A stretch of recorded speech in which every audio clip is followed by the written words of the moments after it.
Nissan has been very busy thoroughly updating their lineup, and to be fair, many of the vehicles desperately required it, including the Murano, which was essentially on life support, but now we have a new 4th generation Murano. What is it like? What is the point of it? Well, Nissan says the customer for this vehicle is focused on form over function, so they don't necessarily need it to be the most functional. They want it to look nice, to be a special experience, which is why Nissan says this is supposed to be sanctuary-like. It's supposed to be a spa-like experience for the consumer. So a bit more premium, a bit more special. So we're down in Tennessee today to take the updated new Murano for a drive and see what it's like.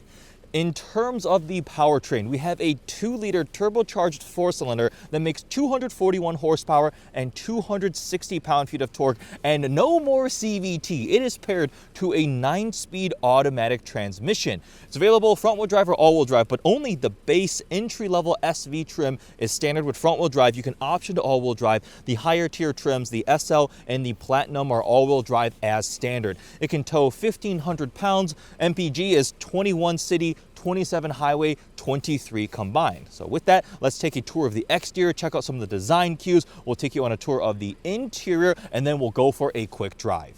Let's take a look at the exterior design of the new Murano, which actually has some really distinctive touches. It definitely has a quite unique look to it. So the overall vehicle is about 2.6 inches wider, so quite a bit wider than the previous generation, and they gave it more ground clearance. So it's got 1.4 inches more ground clearance, but they're very specific about how the ingress is supposed to be easier, so the door sill. So it's taller, you get a bit more of that height, which some of the consumers liked, but it's still easier to get into.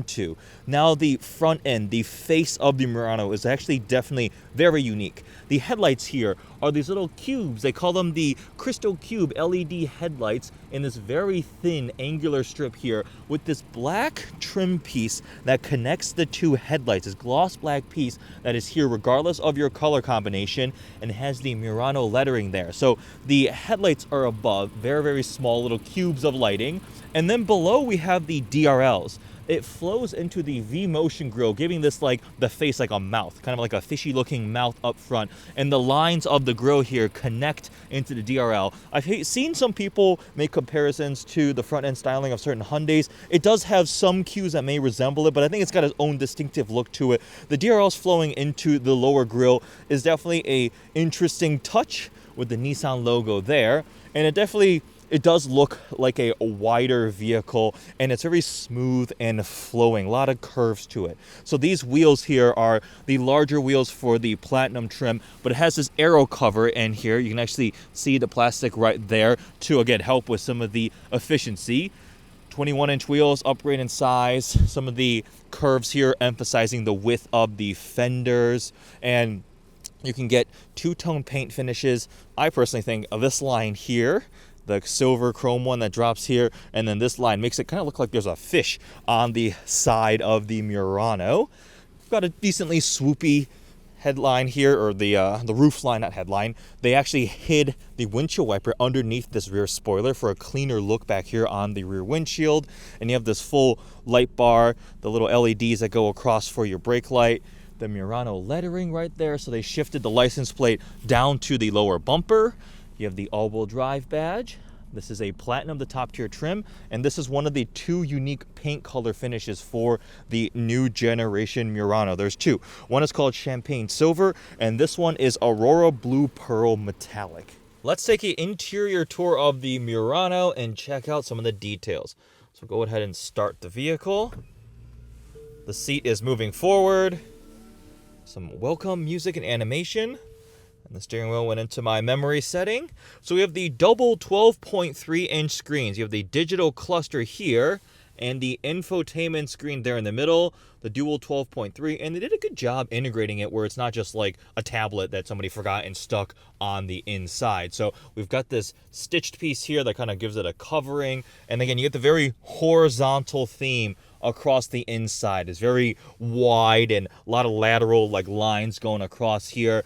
This touch here is extra special. This is like a Murano glass finisher. That's what they call. So the Murano name comes from like this Venetian glass in Italy. And this is a color fade piece that goes from this teal blue finish all the way to that dusky gold, and it fades out. So that is a pretty cool touch going across the dashboard, and it does continue along the door here. You're going to see a little bit of that ambient lighting showing through. We have 64 color ambient lighting on the inside now. You can see it even better in the back seats because it's a bit darker with the privacy shades up. You don't get that Murano glass kind of texture, the color fade piece on that door carved there, so it's only on the front door and the dash. This piece here is also interesting. It's pulled from the Aria, essentially, where you get this like wood grain textured piece with the capacitive touch buttons for your climate below. So you can hear a little bit of like vibration. You feel it when you're changing temperature and so forth, turning up and down the fan speed. So that's a cool touch. And when you turn the vehicle off, it disappears. You can see the bare, like the kind of indented outline there, but it doesn't light up until you turn the vehicle back on. We have some physical controls for volume. So this outer knob here rotates. We have forward and back track here, but you also have it on the steering wheel right here. That's where the forward and back, your volume controls.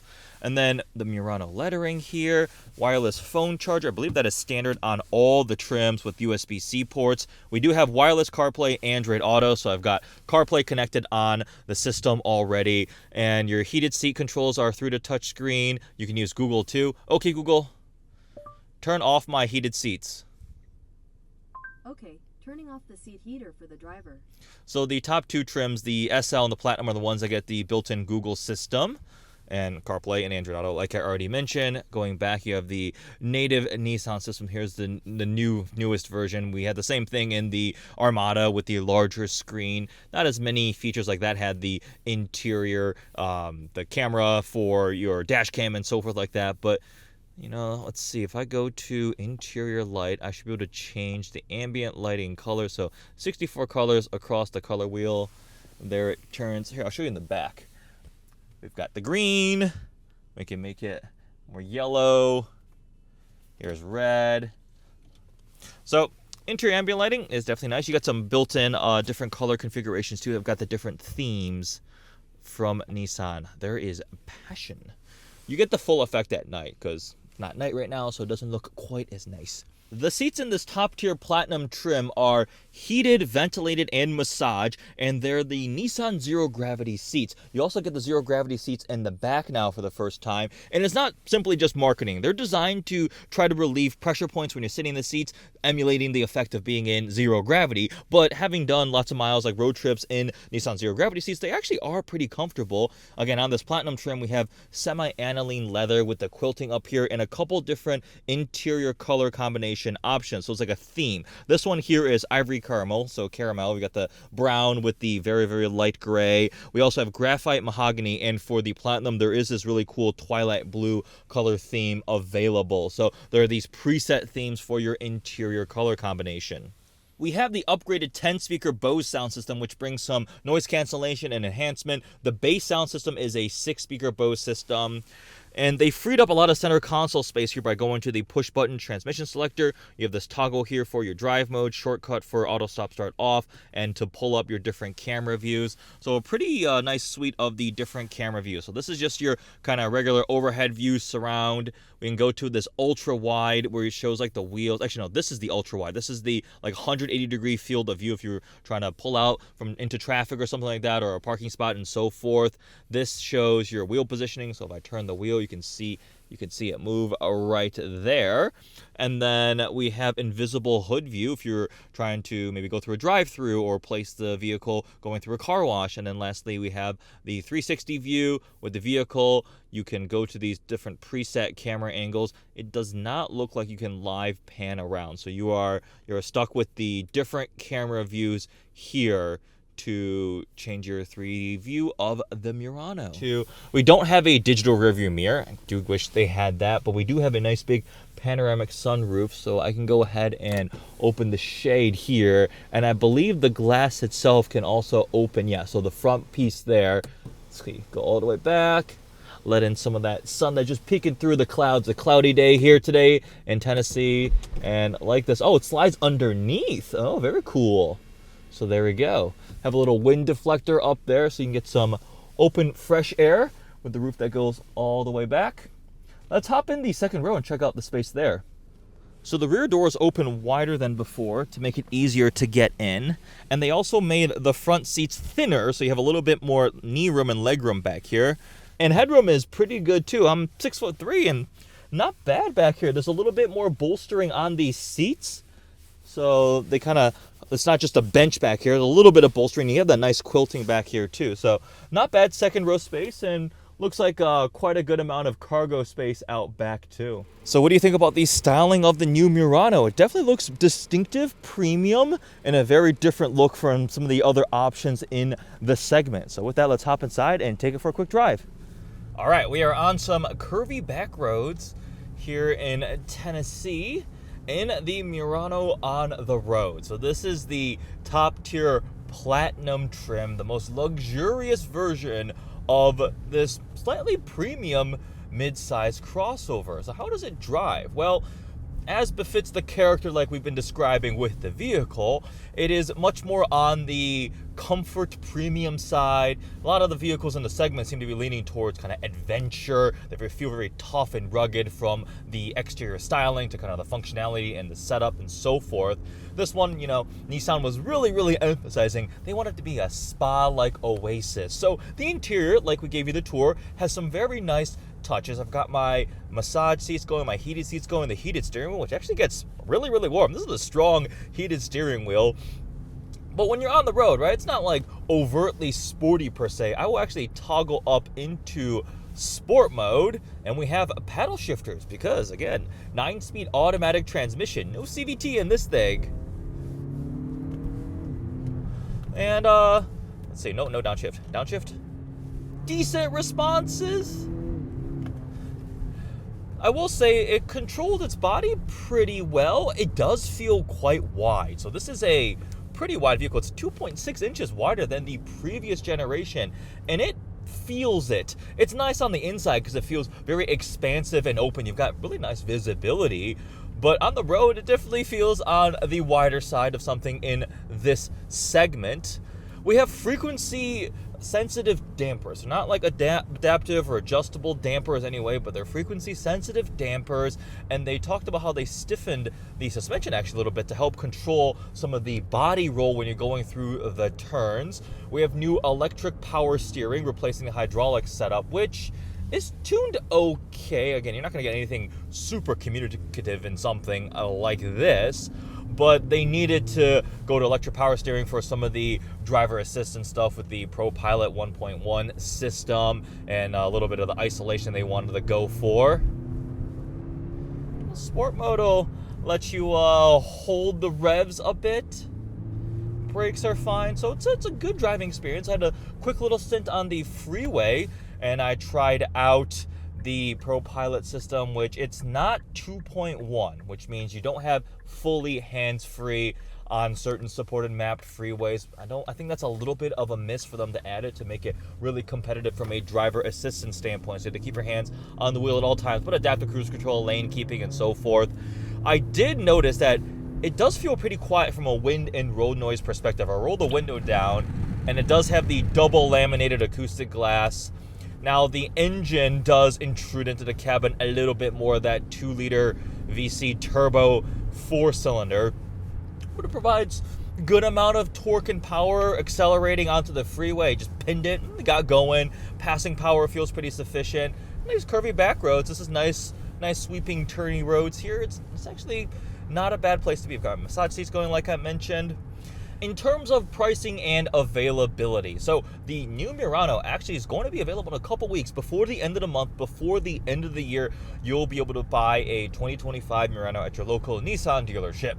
This is a more premium midsize crossover, so the entry-level SV starts at just over $40,000. That's front-wheel drive, but then to go to all-wheel drive, it's an additional only $1,000. A lot of competitors do charge more to go to all-wheel drive.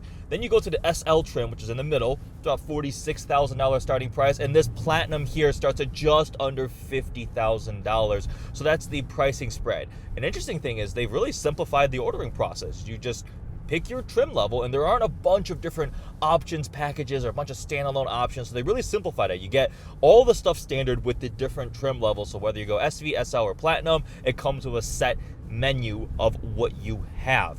Now, that doesn't include destination. Destination is like just under $1,400, I believe. So one we're driving right now is about $50,000. You get to pick which paint option and your interior color combination.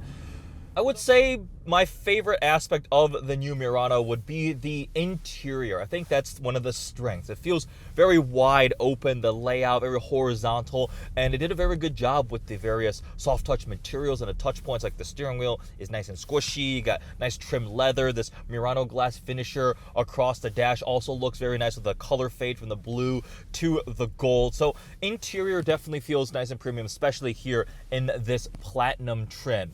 Now, exterior styling is going to be a bit more subjective, right? It's not my favorite look, but it definitely looks distinctive. It will stand out in the segment. A very different take from something like the Hyundai Santa Fe, which now looks kind of like a Land Rover Defender, right? Super rugged. A lot of the different options in the segment either go super sporty, right? The Blazer brings all these like Camaro-esque design cues, like I mentioned, the Santa Fe and so forth. So this is much more on the kind of more luxurious leaning side, very smooth and sleek. Driving dynamics, I would say the highlight is just, it's very quiet, smooth, comfortable. I think this would be a good road trip vehicle. But there we go. First drive of the updated new Nissan Murano. Super quick. We don't have that much time with the vehicle. Just a quick drive loop, checking out the exterior, interior, some of the details, initial impressions. I'm sure I'll get to spend some more time with one of these in the future. Will Nissan ever make a cross cabriolet version of the Murano again? Probably not. I don't imagine it's sold very, very well, but that would certainly be cool and daring. But first drive of the Murano. Hope you guys enjoyed this video. Thanks for watching.